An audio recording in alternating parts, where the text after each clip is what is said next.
Oke teman-teman, sekarang saya bakal ngejelasin tentang subjek hukum.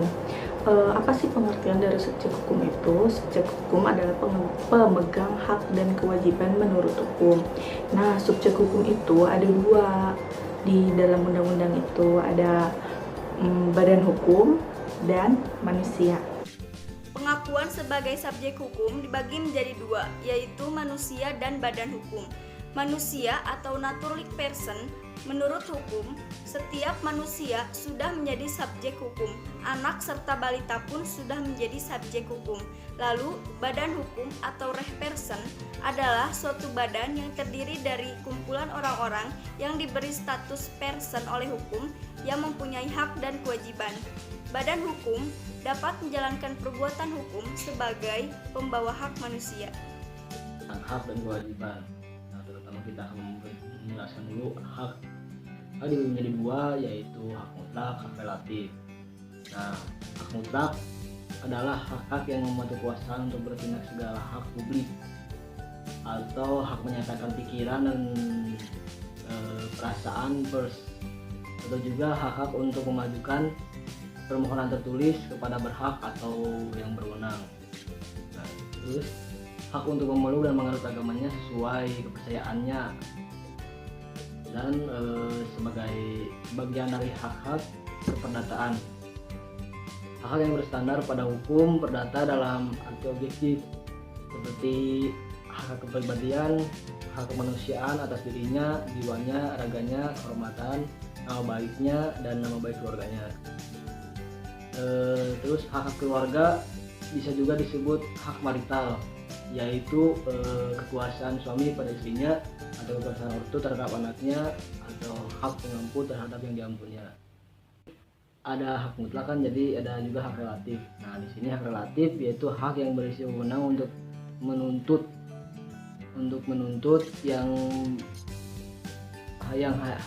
menuntut hak yang hanya dimiliki terhadap orang-orang, contohnya kreditor dan debitor. Nah, hak keperdataan dibagi menjadi hak absolut yang bersifat kebendaan. Nah, objeknya benda, jadi bendanya hak milik. Nah, hak milik itu hipotek, dan hak absolut yang bukan bersifat kebendaan seperti hak kita, hak oktroy, dan hak nyala. Nah, di sini tentang kelompok kewajiban mutlak dan nisbi. Nah, kewajiban mutlak itu yang mempunyai pasangan hak seperti kewajiban yang dituju kepada dirinya sendiri yang diminta oleh masyarakat pada umumnya. Nah, kalau kewajiban nisbi yaitu adalah yang melibatkan hak di lain pihak. Ada juga kewajiban publik dan perdata. Nah, kewajiban publik dan perdata itu adalah yang publiknya, kewajiban publik adalah berkorelasi dengan hak-hak publik seperti kewajiban memenuhi hukum pidana. Nah, kalau kewajiban perdatanya yaitu kewajiban yang korelatif dari pihak-pihak perdata seperti kewajiban dalam perdata. Ada juga kewajiban positif dan negatif. Nah, kewajiban positif itu menghendaki dilakukannya perbuatan positif seperti kewajiban penjual untuk menyerahkan barang kepada pembelinya. Nah, kewajiban negatif yaitu kewajiban yang menghendaki suatu pihak tidak mengizinkan sesuatu. Ada kewajiban universal atau umum dan khusus. Nah, kewajiban universal adalah kewajiban universal ditunjukkan kepada semua warga negara yang timbul dari undang-undang. Nah, kalau khusus yang timbul dari perjanjian. Nah, terus ada kewajiban primer dan yang bersifat pemberi sanksi. Nah, kewajiban primer adalah kewajiban yang tidak timbul dari perbuatan melawan hukum. Kalau kewajiban memberi sanksi yaitu yang semata-mata timbul dari perbuatan melawan hukum, seperti kewajiban tergugat membayar gugatan pihak lain yang berhasil memenangkan perkara. Nah teman-teman, selanjutnya kita akan membahas manusia sebagai subjek hukum. Yang pertama itu, sebelum membahas mengenai hal itu, apa sih sebenarnya pengertian manusia? manusia itu adalah makhluk yang berakal budi. Nah, menurut Hidir Ali, manusia itu adalah makhluk yang berwujud dan rohania. Dan menurutkan akal dalam manusia itu sama dengan orang atau person di dalam hukum. Nah, teman-teman, dari kedua para ahli yang sudah disebutkan tadi, maka dapat ditarik dua alasan kenapa sih manusia bisa menjadi subjek hukum. Nah, yang pertama itu manusia mempunyai hak-hak subjektif, dan yang kedua manusia mempunyai kewenangan hukum.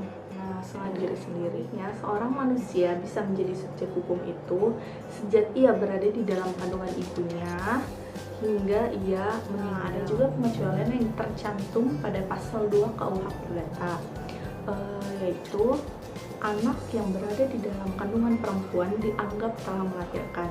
Bila mana si anak itu ada kehendaknya mati setelah dilahirkan, maka ia dianggap tidak pernah. Dapat disimpulkan dari pasal itu bahwa ketika anak sudah berada di dalam kandungan, maka dia sudah bisa mendapatkan hak dan kewajibannya sebagai subjek hukum. Dan ketika dia sudah dilahirkan namun kenyataannya dia meninggal, maka berakhirlah subjek hukum bagi anak tersebut. Sini saya akan menjelaskan tentang badan hukum itu apa. Badan hukum merupakan suatu organisasi atau perkumpulan yang berbentuk otentik. Dan di dalam badan hukum juga perlunya ada hak dan kewajiban. Nah, ada juga menurut para ahlinya, menurut R. Rohmat Soeharto, badan hukum adalah badan yang bisa memiliki harta serta kewajiban seperti manusia pribadi. Dan menurut Majors, badan hukum adalah pendukung hak dan kewajiban. Di sini saya akan menjelaskan macam-macam badan hukum menurut BW. Dalam pasal 1653 BW, badan hukum dibagi menjadi 3. Yang pertama, badan hukum yang didirikan oleh pemerintah atau negara, contohnya pemerintahan daerah, pemerintahan provinsi, dan bank-bank yang didirikan oleh negara. Yang kedua, badan hukum yang diakui oleh negara atau pemerintah, contohnya perkumpulan-perkumpulan orang atau sekumpulan-sekumpulan orang.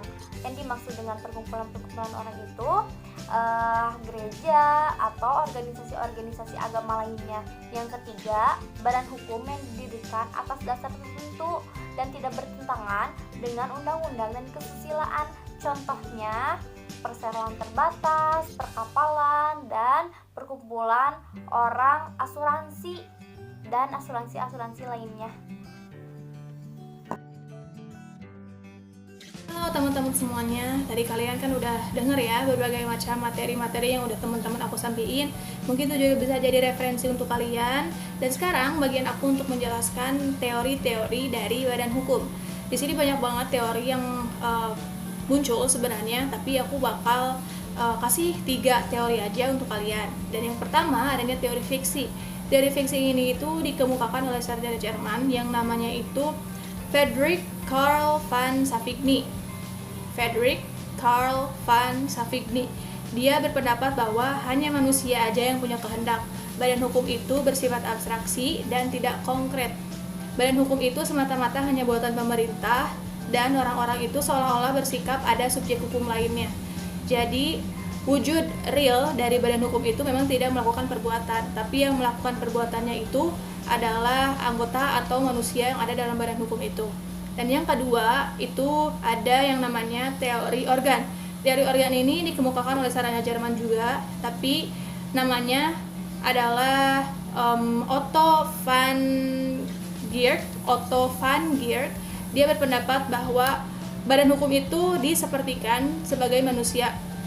Jadi bukan badan hukumnya yang melakukan perbuatan, tapi orang yang ada dalam badan hukum itu melakukan perbuatan. Jadi ada organ atau alat yang memang membuat suatu perbuatan dan memunculkan sebuah kehendak. Jadi kalau misalkan badan hukum itu ingin punya kehendak, berarti bukan badan hukumnya yang menimbulkan kehendak, tapi manusia atau anggotanya yang membuat suatu kehendak.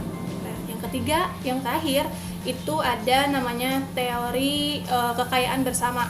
Dan teori ini dikemukakan oleh Rudolf van Jering. dia berpendapat bahwa badan hukum itu disepertikan sebagai sekumpulan manusia yang di dalamnya itu menjadi satu kesatuan, di mana kalau ada kepentingan dari badan hukum itu menjadi kepentingan seluruh anggotanya, dan kekayaan dari badan hukum itu menjadi kekayaan bersama atau menjadi kekayaan anggotanya, dan di situ menjadi satu kesatuan dan memunculkan kehendak dari badan hukum itu. Saya di sini akan menjelaskan mengenai syarat-syarat badan hukum. Menurut Profesor Meyer tahun 1948, doktrin ilmu hukum menetapkan syarat-syarat badan hukum ialah yang pertama, adanya harta kekayaan sendiri. Harta kekayaan ini diperoleh dari pemasukan para anggotanya atau pemisahan pendirinya yang bertujuan untuk mendirikan badan itu. Harta kekayaan ini diperlukan sebagai alat untuk mencapai tujuan tertentu dalam hubungan hukum. Yang kedua, adanya tujuan tertentu. Badan hukum sebagai pendukung hak dan kewajiban melakukan sendiri usaha mencapai tujuannya. Tujuannya dapat bersifat komersial maupun ideal. Yang ketiga, adanya kepentingan sendiri. Kepentingan adalah hak subjektif yang timbul dari peristiwa hukum dan dilindungi oleh hukum. Badan hukum yang memiliki kepentingan sendiri dapat menuntut dan mempertahankan kepentingannya itu terhadap pihak ketiga dalam pergaulan hukum. Yang terakhir atau yang keempat, adanya organisasi yang teratur. Badan hukum adalah satu kesatuan organisasi bentukan manusia berdasarkan hukum yang hanya dapat melakukan perbuatan hukum melalui alat kelengkapannya. Alat kelengkapan tersebut merupakan pengurus badan hukum yang memiliki tugas dan fungsi yang diatur di dalam anggaran dasar. Tanggung jawab badan hukum. Sebagai badan hukum, pada prinsipnya harta benda perseroan secara hukum adalah terpisah dari harta benda pemilik atau pendiri. Oleh karena itu, tanggung jawab secara hukum juga dipisahkan dari harta benda milik pribadi pemilikan perusahaan yang berbentuk badan hukum. Di sisi lain, jika perseroan melakukan perjanjian dengan pihak lain atau pihak ketiga, maka tanggung jawabnya pada pihak perseroan tersebut.